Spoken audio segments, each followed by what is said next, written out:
Hello students, we are going to continue our physics numericals, okay, and we will do some new questions today.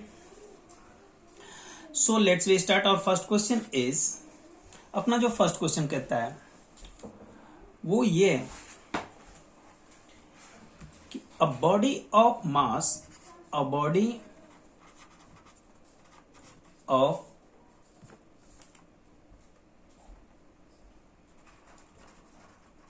mass 3 kg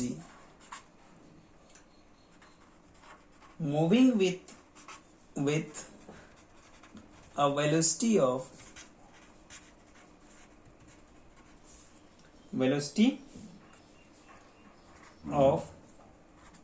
2 meter per second. A body of mass 3 kg moving with a velocity of 2 meter per second. कहां पर? इन a horizontal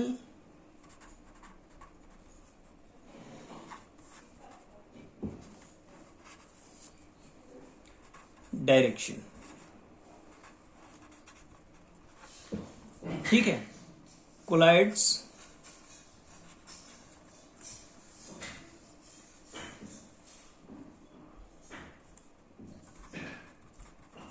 with another body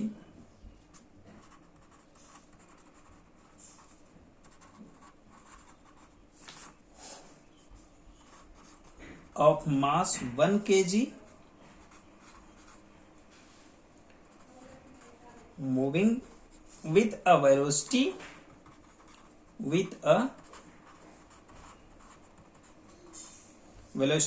of 12 meter per second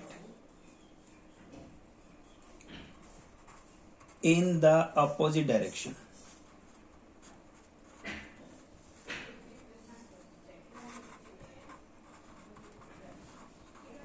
ठीक है, आगे कहता है कि after collision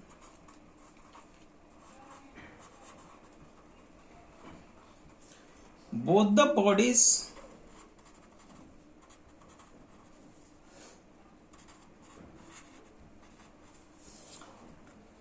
stick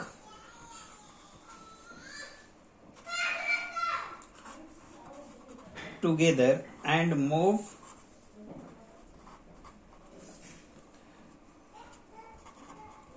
with a common speed. common velocity. तो question ये है कि find the velocity of the combined body.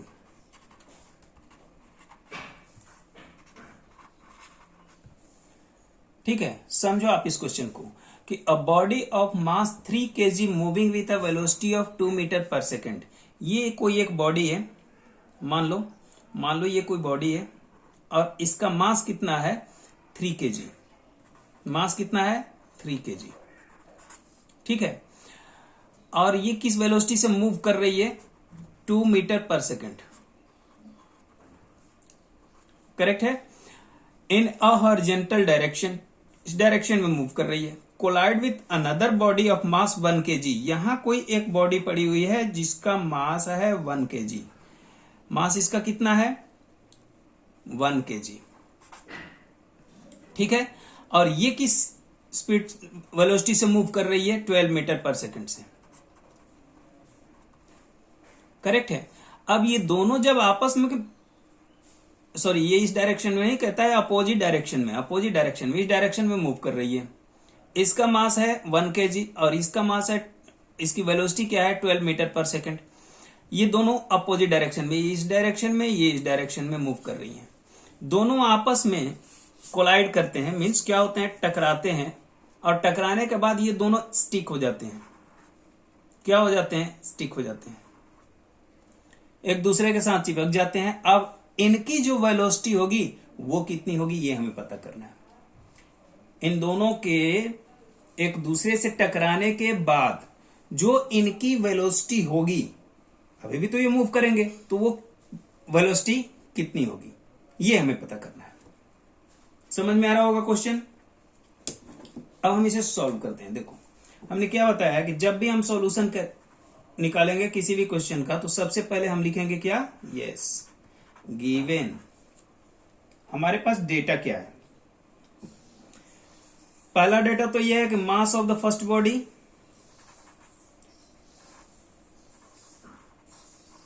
Mass of first body that is m1, कितना दिया हुआ है 3 kg।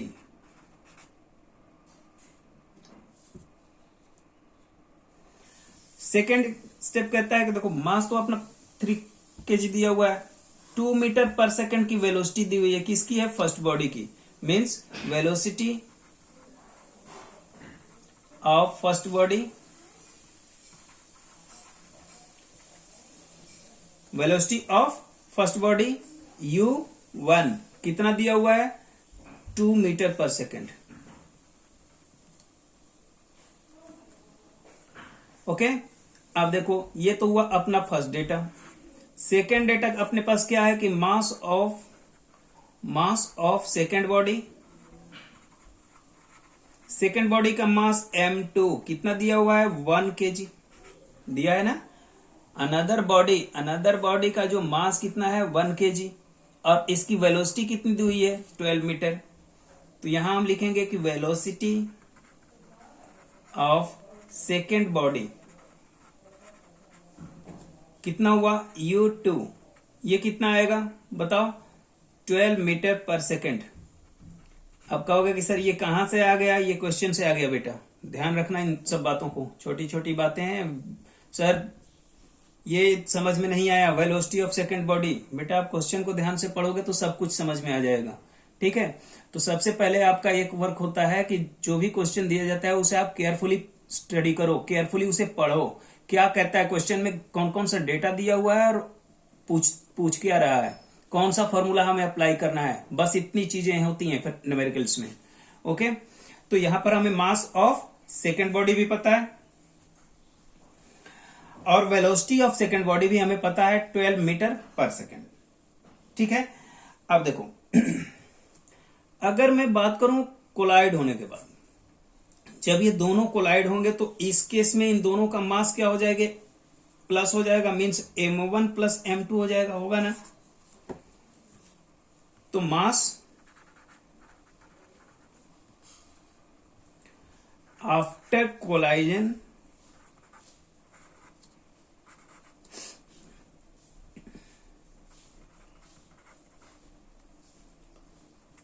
मास आफ्टर कोलाइजन क्या हो जाएगा m1 प्लस m2, और ये कितना हो जाएगा m1 है 3 और plus 1 is equal to 4 kg हो जाएगा ना भाई। कोलाइड होने के बाद इनका मास क्या हो जाएगा, ऐड हो जाएगा एक दूसरे में।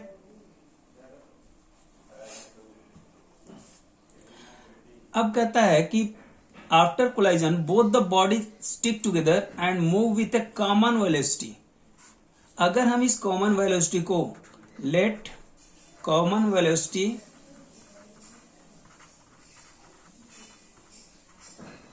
इज इक्वल टू v, तो अब अप्लाई कर दो फॉर्मूला। कौन सा फॉर्मूला आप अप्लाई करोगे, m1 u1 plus m2 u2।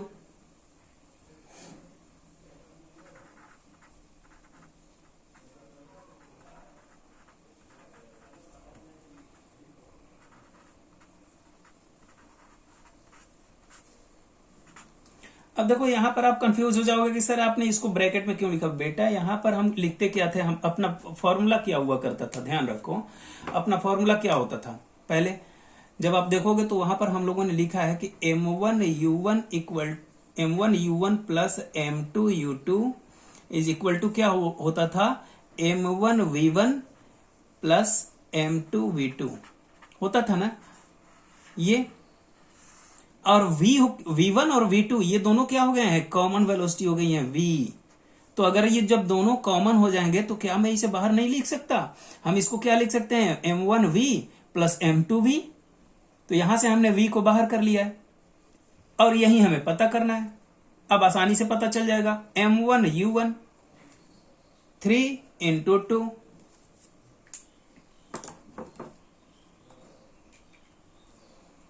क्या आ गया अपना ये 3 × 2 प्लस ये कितना आ गया m2u2, m2 कितना है 1 मल्टीप्लाइड बाई u2 कितना है 12, लेकिन 12 जो है वो किसमें है, रिटार्डेशन में है, याद रखिएगा ये किसमें है, माइनस में आएगा बेटा, तो ये किसमें आया -12, ठीक है। और ये किसमें, यहां पर क्या हो गया m1 plus m2, m1 plus m2 हमने क्या पता किया है 4 kg, आफ्टर कंबाइनिंग है ना, तो 4 और v तो जो कहते हैं होगा, ये 4 है, 6 -12 by 1 is multiplied by -12, it gives -12 is equal to 4, ये कितना हुआ -8 sorry -6 is equal to 4 v। यहां से हमें क्या मिलेगा,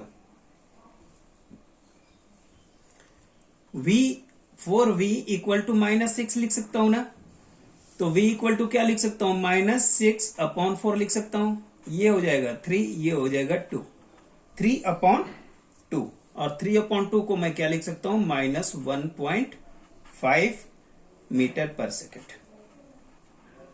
मीन्स ये जो -1.5 मीटर पर सेकेंड आया, ये जो अपना रिजल्ट आया, ये रिजल्ट बताता है कि इन दोनों को आपस में कंबाइन होने के बाद, मतलब ये जो दोनों बॉडीज आपस में टकरा रही हैं, तो टकराने के बाद इनकी जो वेलोसिटी होगी, दोनों एक दूसरे से स्टिक हो जाती हैं, चिपक जाती हैं, और चिपकने के बाद जब इन दोनों की कंबाइनिंग जो वेलोसिटी होगी वो कितनी होगी 1.5 मीटर पर सेकेंड। समझ रहे हो, ऐसे भी ध्यान दे सकते हो, यहां पर 2 मीटर पर सेकेंड वेलोसिटी थी ना, इसकी 2 मीटर पर सेकेंड थी, इसकी वेलोसिटी कितनी थी 12 मीटर पर सेकेंड थी, इसका मास कम है जबकि इसका मास ज्यादा है। अब जब ये दोनों कंबाइन हो रहे हैं तो इनकी वेलोसिटी क्या होगी, डिक्रीज करेगी, डिक्रीज की है 1.5 मीटर पर सेकेंड। समझ में आ रहा है ना, ओके। अब देखो अपना एक नेक्स्ट क्वेश्चन है, और वो ये कहता है क्वेश्चन नंबर 2, ये क्वेश्चन कहता है कि a bullet moving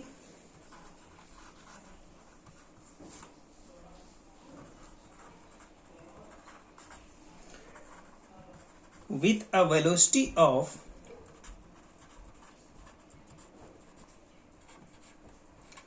20 metre per second, कितना 20 metre per second, penetrates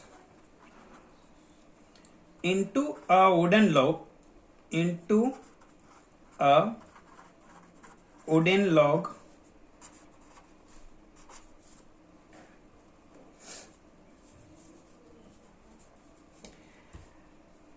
and come to rest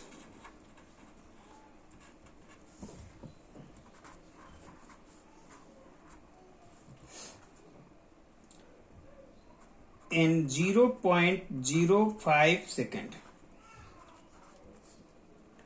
A bullet moving with a velocity of 20 meter per second penetrates into a wooden log and come to rest in 0.05 second.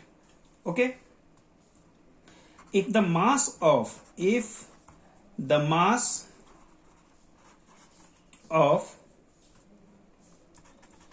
the bullet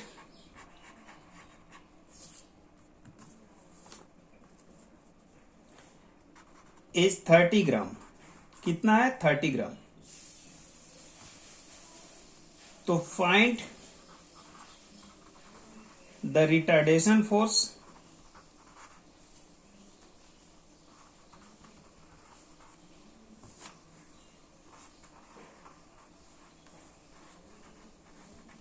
exerted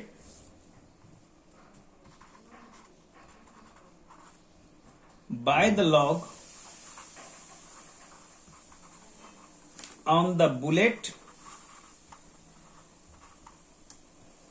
and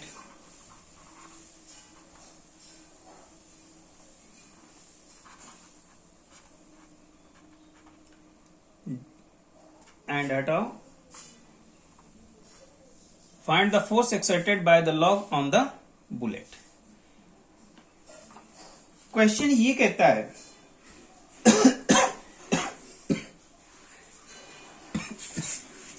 just minute.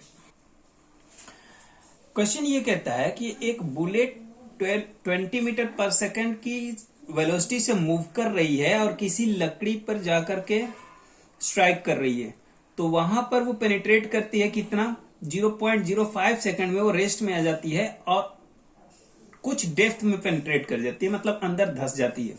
ठीक है, तो if the mass of the bullet, अगर उस bullet का मास 30 ग्राम है तो हमें यह बताना है कि रिटार्डेशन फोर्स कितना लग रहा है लॉग के द्वारा उस बुलेट पर। ओके, क्या लग रहा है, रिटार्डेशन फोर्स बुलेट पर उस लॉग के द्वारा कितना लग रहा है, कितने फोर्स से वो लॉग उस बुलेट को अंदर जाने से रोक रही है, ये हमें पता करना है।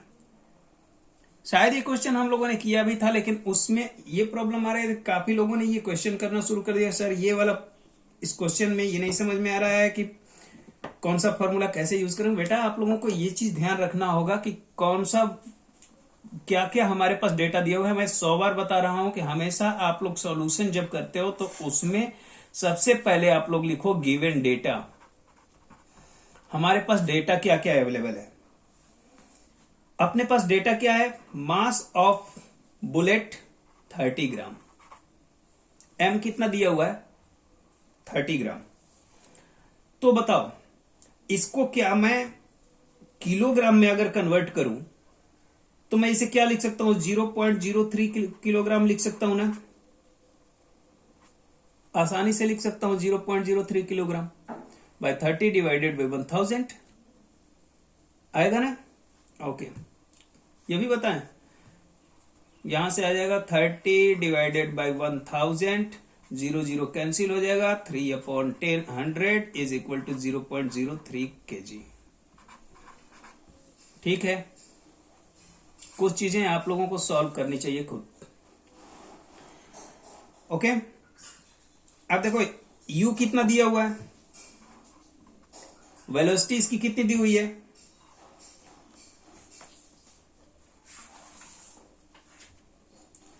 ट्वेंटी मीटर पर सेकंड, है ना। यहां पर थोड़ी सी गलती हुई है, अब मिस्टेक हुआ है, जो क्वेश्चन दिया हुआ है बुक में वो है 25 मीटर पर सेकंड। ठीक है, तो आप इसको 25 ही करोगे, क्योंकि काफी लोगों के क्वेश्चन आने शुरू हो जाएंगे कि सर ये 25 दिया है, आपने 20 करके दिया है, तो ये कितना आएगा, यू कितना हो गया 25 मीटर पर सेकंड।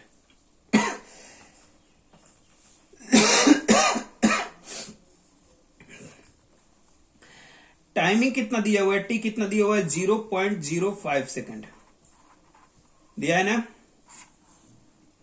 अब देखो m दिया हुआ है, u दिया हुआ है, t दिया हुआ है, क्या आप बता सकते हो कि यहां पर v कितना है, v कितना है 0, क्यों, क्योंकि इसकी फाइनल वेलोसिटी क्या हो जा रही है, फाइनली ये किस में पहुंच रहा है, रेस्ट में पहुंच रहा है, तो फाइनल वेलोसिटी इसकी क्या होगी 0। समझ रहे हो आप क्यों होता है, ये आपको ध्यान होना चाहिए। ये 25 मीटर पर सेकंड की वेलोसिटी से मूव कर रही थी, कौन, बुलेट। जैसे ही वो लकड़ी से जाकर टकराती है, अब वो कुछ डिस्टेंस ट्रेवल करने के बाद उस लकड़ी के अंदर, उस वुड के अंदर कुछ डिस्टेंस ट्रेवल करने के बाद किस में आ रही है, रेस्ट में, तो वहां पर फाइनल वेलोसिटी क्या हो जाएगी 0। इतना समझ में आ गया। अब बताओ, अगर मुझे ये पता करना हो कि कितनी डेप्थ, मतलब उस बुलेट ने वो जो बुलेट उस लकड़ी पर टकराई तो कितनी डेप्थ तक अंदर गई, मतलब वो कितनी गहराई तक जाने के बाद वो रेस्ट में पहुंची। अगर मुझे पता करना हो डेप्थ, तो डेप्थ कैसे पता करोगे, डेप्थ का मतलब क्या हुआ कि distance travelled by the bullet means displacement, s equal to क्या होता है, u plus v/2 into T होता है। कहोगे कि नहीं सर नहीं होता है, होता है बेटा। ये कहां से आया, v² is equal to u² plus 2as से आया। समझ रहे हो।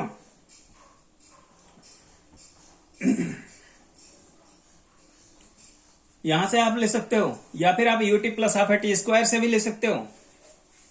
कई चीजें हैं अपने पास, टी को कॉमन निकालोगे आ जाएगा यार। एस इक्वल टू क्या हुआ, u plus v upon 2 into t. यहां पर आप देख लो u कितना दिया हुआ है 25, v कितना दिया हुआ है 0 अपॉन 2 मल्टीप्लाइड बाय t कितना दिया हुआ है 0.05। आप इसे डिवाइड करते हो 25 अपॉन 2 मल्टीप्लाइड बाय 0.05। ठीक है, कितना आएगा, इसे कैंसिल करोगे 12.5। अब इन दोनों को मल्टीप्लाई करो, कितना आएगा 12.5 मल्टीप्लाइड बाय 0.05। इन दोनों को मल्टीप्लाई करोगे तो आएगा अप्रॉक्स 0.625। और इसे अगर सेंटीमीटर में कन्वर्ट कर दो, कितना आ जाएगा 62.5 सेंटीमीटर। इसका मतलब क्या हुआ कि 62.5 सेंटीमीटर डेप्थ में जाने के बाद वो बुलेट किस में आ गई, रेस्ट में आ गई। अब क्वेश्चन ये कहता है कि फाइंड द रिटार्डेशन फोर्स। अपना ये तो निकालना नहीं था, हमें क्या निकालना था, रिटार्डेशन फोर्स जो लॉग के द्वारा बुलेट पर लग रहा है। तो बताओ F इक्वल टू मैं क्या लिख सकता हूं,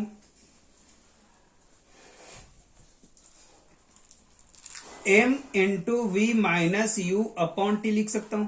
v minus u upon t ये कहां से आया, v is equal to u plus a t से आया।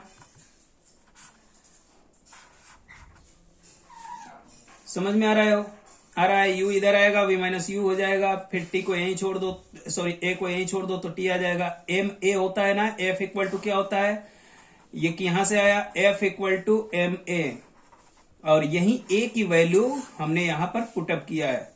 ठीक है, अब सारे डेटाज आपके पास हैं, आप ही सिंपली लगा दो। अगर आपसे ये क्वेश्चन डिटो आता है कि find the retardation force exerted by the log on the bullet, तो आपको ये डेप्थ निकालने की जरूरत नहीं है, ये आप नहीं निकालोगे। समझ में आ रहा है?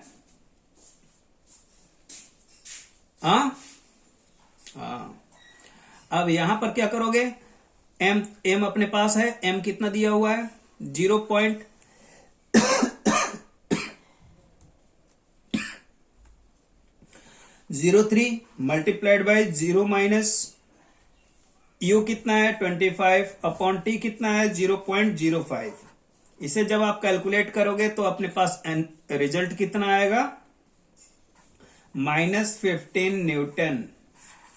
और ये माइनस किसको इंडिकेट करता है, रिटार्डेशन फोर्स को।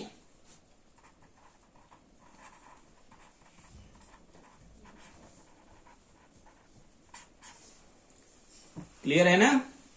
तो ये बात आपको ध्यान में होनी चाहिए, आपको ये चीज आना चाहिए कि कौन से डेटा से हमें कैसे क्या कवर करना है। अगर ये आपके पास है तो आप इजीली कवर कर सकते हो। बहुत ज्यादा स्ट्रेस लेकर स्टडी करने की जरूरत नहीं है, आप सिंपली मूव करते रहो, आसानी से समझ में आ जाएगा। हाँ, कुछ क्वेश्चंस होंगे जो आपको याद करने होंगे, मतलब एज थ्योरी उसे आपको याद करने होंगे। तो वो कुछ क्वेश्चंस हैं, उसे आप लोग ध्यान से समझोगे। पहले आप लोग उन क्वेश्चंस को लिख लेना, ठीक है। As your homework all this questions. First question is define 1 newton force. 1 newton force का definition. Second question is what is friction, mention the type of friction. It may be asked in your next examination. Second question क्या है, what is friction, mention the type of friction. Third question, what do you mean by retardation force? What do you mean by retardation force? And our next question is, what are the gravitational unit of force? What are the gravitational unit of force? Derive a relation between SI and CGS units of force. Okay? And our last question is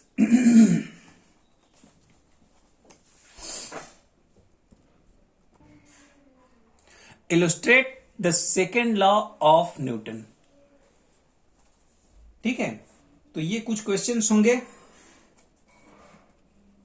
second law of motion, Newton का जो second law है motion का, illustrate Newton second law of motion, ऐसे लिखो, illustrate Newton second law of motion. तो ये कुछ questions होंगे जिसे आपको याद रखने होंगे, लिख करके, और इसे सेंड करने की जरूरत नहीं है. ये कुछ क्वेश्चंस हैं जिन्हें आप याद रखिएगा. ठीक है, अब मैं एक क्वेश्चन आपको दे रहा हूं एज योर होमवर्क, और उसे आपको क्या करना है, करके रखना है. ठीक है, okay. Let's we write a question here. A force of 50 newton, 50 newton का अगर force acts on a body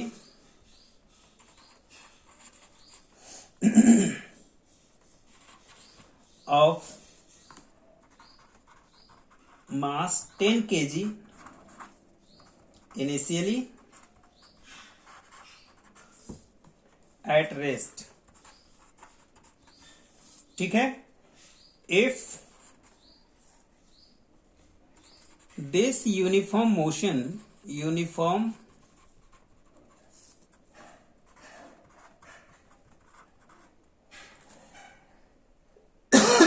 not motion, this uniform force, यहां मोशन की बात कहां हो रही है, force acts on the body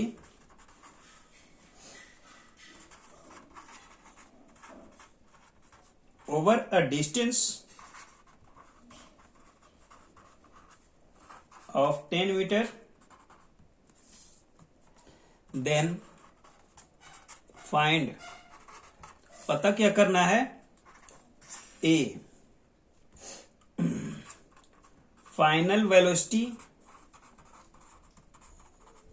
of the body, or B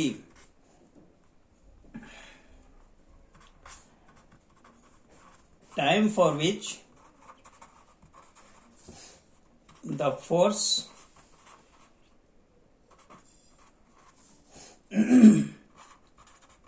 acts on the body. कहता है कि अ force of 50 Newton acts on a body, अगर 50 न्यूटन का कोई फोर्स किसी 10 किलोग्राम के बॉडी पर एक्ट कर रहा है, और कब, इनिशियली एट रेस्ट, जब वो रेस्ट में है, तो if this uniform force acts on the body over a distance of 10 metre, और इतनी ही फोर्स अगर लगाया जाए, मतलब एक यूनिफॉर्म फोर्स लगाया जा रहा है उस बॉडी पर, और वो 10 मीटर तक खिसक रही है, 10 मीटर डिस्टेंस कवर कर रही है, तो हमें पता क्या करना है कि final velocity of the body, उस बॉडी की वेलोसिटी क्या होगी, और timing for which the force acts on the body, कितने समय तक वो फोर्स उस बॉडी पर लगता रहा. क्वेश्चन समझ में आया. कहता है कि 10 न्यूटन का फोर्स अगर किसी 10 किलोग्राम के बॉडी पर, सॉरी नॉट 10 किलोग्राम का, it is so sorry, 50 newton का फोर्स अगर 10 किलोग्राम के किसी बॉडी पर रेस्ट में लगाया जा रहा है, कोई बॉडी 10 किलोग्राम की है और वो रेस्ट में है, उस पर अगर 50 न्यूटन का फोर्स लगाया जा रहा है, अगर यही फोर्स उस बॉडी पर 10 मीटर तक खिसकाने के लिए, डिस्प्लेसमेंट आपके पास दिया हुआ है, 10 मीटर तक खिसकाने के लिए यही फोर्स, मतलब यूनिफॉर्म फोर्स लगाया जाए, तो उस बॉडी की फाइनल वेलोसिटी क्या होगी, और उस बॉडी पर ये फोर्स कितने समय तक एक्ट करेगा. मतलब ये फोर्स जो यूनिफॉर्म फोर्स लगा रहे हो, वो कितने समय तक आप लगाओगे कि उस 10 किलोग्राम के बॉडी को कितने दूर तक, 10 मीटर तक खिसका सको. Is that clear? You have to do all this question as your homework. Okay. Thank you.